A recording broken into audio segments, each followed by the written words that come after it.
দেওয়া হয়েছে।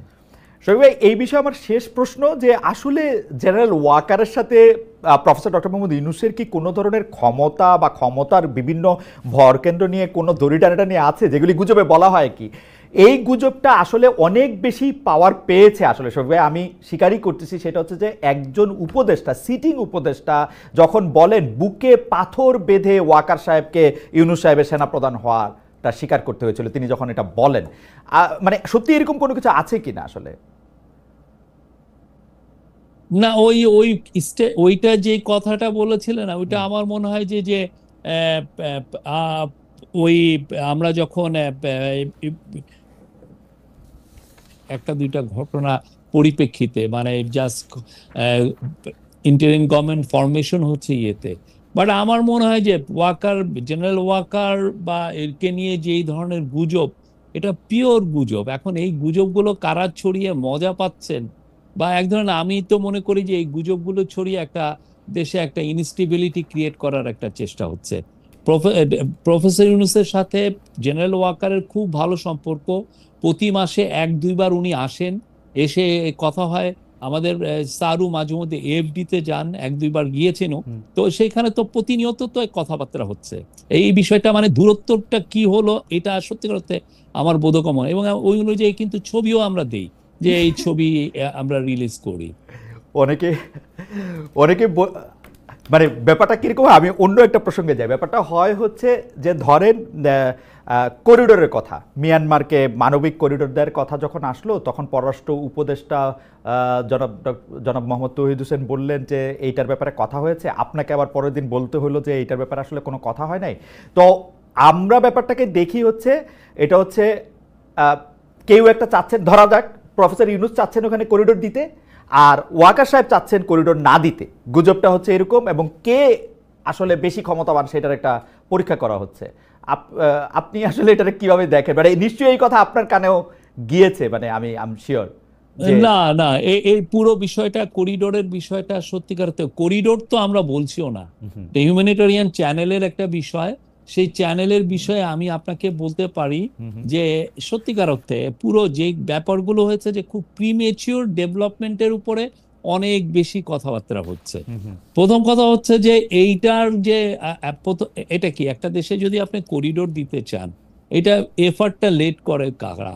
UN late করে, ইউএনই ডিসকাশন গুলো করে। ইউএন যারা রেলিভেন্ট পার্টি, বাংলাদেশ এখানে রেলিভেন্ট পার্টি, মায়ানমার এখানে রেলিভেন্ট পার্টি, আরাকান আর্মি এখানে relevant party, because Arakan army যেই জায়গাগুলো এইড দেওয়া হবে, সেই জায়গায় ডিফ্যাক্টো কন্ট্রোল হলো আরাকান আর্মির। এখন এই তিনটা শক্তি, তিনটা পার্টি মিলে তো আগে এগ্রি করবে যে হ্যাঁ আমরা এই জায়গাটায় দিব বা ইয়ে। তো এই কোনো কথাই কিন্তু কোনো জায়গায় যায়নি, তার আগেই মানে আমরা দেখছি যে অনেক বেশি আওয়াজ হচ্ছে। তো আমরা এটার জন্য যেটা করছি, আপনাকে আমরা বলি, কালকে আমরা আমাদের ন্যাশনাল সিকিউরিটি অ্যাডভাইজার, উনি আবার high representative on Rohingya affairs, উনাকে আমরা কালকে জার্নালিস্টদের সামনে নিয়ে আসব। আমরা কালকে সবাইকে ইনভাইট করব যে আপনারা আসেন, কার কি কোশ্চেন আছে, কোথায় আছে, আমরা সেটা কালকে সবগুলো রেসপন্স দিব।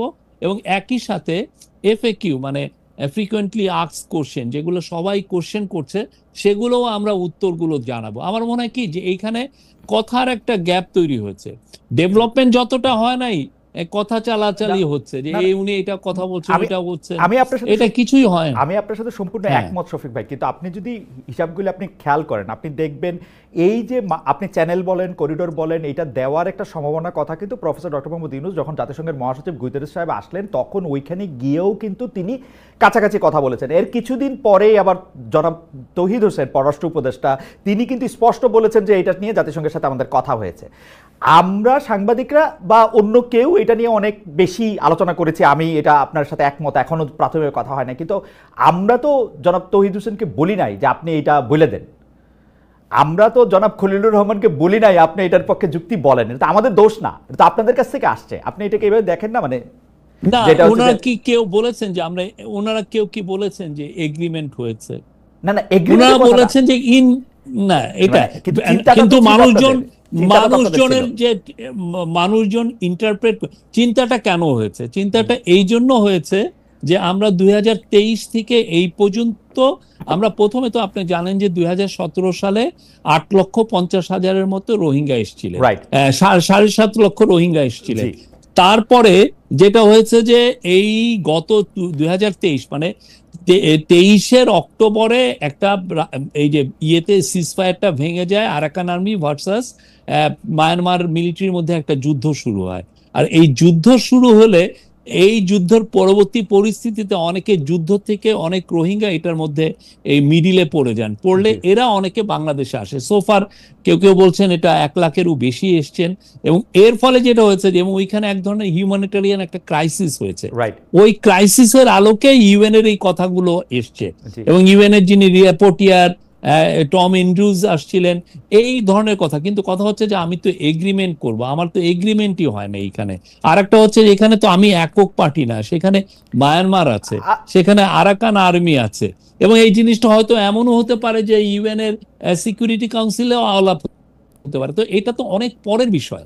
এই জায়গাটায় যেটা হচ্ছে যে অনেকে অনেক বেশি, আমার মনে হয় যে কথাবার্তা বেশি হচ্ছে, না না যতটা না ডেভেলপমেন্ট। শফিক ভাই, মানে আমি একটু বোঝার জন্য যে আমাদের সাথে তো মায়ানমারের কূটনৈতিক সম্পর্ক আছে, মানে আমরা তো কূটনৈতিক সম্পর্ক বিচ্ছিন্ন করি নাই, তো মায়ানমারের সাথে কূটনৈতিক সম্পর্ক আছে। আরাকান আর্মি হচ্ছে মায়ানমারের রেবেল গ্রুপ, এবং আরাকান আর্মি হচ্ছে তারা যাদের কারণে রোহিঙ্গারা আজকে ঘর ছাড়া, মানে ব্যাপকভাবে যদি আমি খুব জেনারেলাইজ করি, আমরা মায়ানমারের সাথেও কথা বলতেছি, আরাকান আর্মির সাথেও কথা বলতেছি, আমরা এই করিডোরের কথাটাও আমরা শুনতেছি, বুঝতেছি, আমাদের পররাষ্ট্র উপদেষ্টা বলতেছেন, আমাদের হাই রিপ্রেজেন্টেটিভ এটা নিয়ে আলোচনা করতেছেন। এটা কিরকম, মানে এটা মানে মানে এটা এটা এটা কি আসলে খুব যৌক্তিক? মানে আমি আসলে একজন ভেটারেন ইন্টারন্যাশনাল জার্নালিস্টের কাছে একটা জানতে চাইতেছি, এরকম হয় নাকি আসলে? না না, এটা আমাদের আসলে হচ্ছে কি, আমাদের সিচুয়েশন আমাদেরকে এটা করতে বাধ্য করছে। প্রথম কথা, আমরা আরাকানের সাথে, আমরা রাখাইনের সাথে 270 কিলোমিটারের মতো আমরা একটা আমাদের বর্ডার আছে। সেই বর্ডারটা এখন মায়ানমারের কোনো বর্ডার ট্রুপস নাই, মায়ানমার গভর্নমেন্টের। এই পুরো বর্ডারের ওই পাশের পুরো জায়গাটা অধিকৃত হচ্ছে আরাকান আর্মির। তো আমার বর্ডার কন্ট্রোলের জন্য আমার সাম সর্ট অফ কমিউনিকেশন তার সাথে রাখতে হচ্ছে, কিন্তু বর্ডারে অনেক ইস্যু হয়, বর্ডার থেকে ইয়াবা আসে, বর্ডারে অনেক সময় ইনফর্মাল ট্রেড হয়।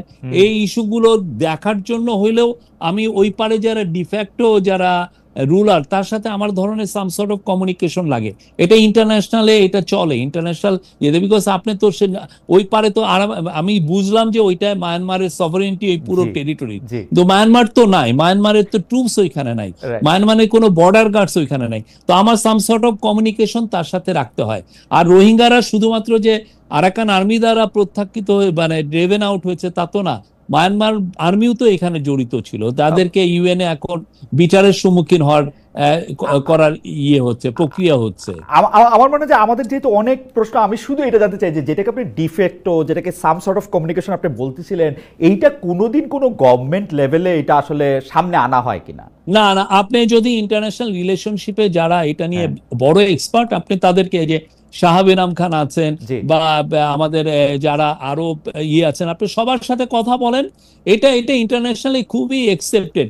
এই রকমের ডিফ্যাক্টো ইয়ে আপনি থাইল্যান্ড করে মায়ানমারের অনেক গ্রুপের সাথে, বিকজ থাইল্যান্ডও ওই রকমের ওয়াই স্টেট যদি দেখেন থাইল্যান্ডের সাথে, থাইল্যান্ড যথেষ্ট ওদের ইভেন থাই মিনিস্টাররা যে ওই ওয়াই স্টেটের যে রেবেলদের সাথে বৈঠক করে ছবিও পোস্ট করেন, বিকজ আমার তো তার তো বর্ডার ম্যানেজ করতে হবে, বর্ডারে মায়ানমার ট্রুপস নাই, তা আপনি কার সাথে কথা বলবেন? ইভেন চায়না ওই কাজটা করে, কিন্তু চায়না দেখতেছে যে তার যে বর্ডারে অনেক জায়গায় মায়ানমারের কন্ট্রোল নাই, তো সে যে রেবেল গ্রুপের। আমার কাছে মনে হয় শফিক ভাই, চায়নার ব্যাপারটা তো আসলে চায়না তো পুরো ব্যাপারটার সাথে সে মিয়ানমারের সাথে এবং ঘোষণা দিয়ে আরাকান আর্মির সাথে দুইটার সাথেই সম্পর্ক রাখছে। আপনি থাইল্যান্ডটা দেখেন, আপনি থাইল্যান্ড দেখেন, থাইল্যান্ড তো আমার মতো অবস্থায় পড়েছে। থাইল্যান্ড কিন্তু ঠিকই ওদের শান স্টেট, ওয়াই স্টেট, ওদের সাথে যারা রেবেল তাদের সাথে কিন্তু থাইল্যান্ড এক ধরনের সম্পর্ক রাখছে। আমার কাছে অবশ্য একটু এইটাতে আমি এখনো আমার কাছে একটু পররাষ্ট্র উপদেষ্টার কথা, তারপর আবার আপনাদের সেই কথার সাথে একটু আলাদা কথা হওয়া, সেইটারে আমার কাছে মনে হয়েছে যে আমরা একটু বিভ্রান্ত হয়েছি এটাতে। যাই হোক, আগামীকাল যদি হাই রিপ্রেজেন্টেটিভ বা যিনি জাতীয় নিরাপত্তা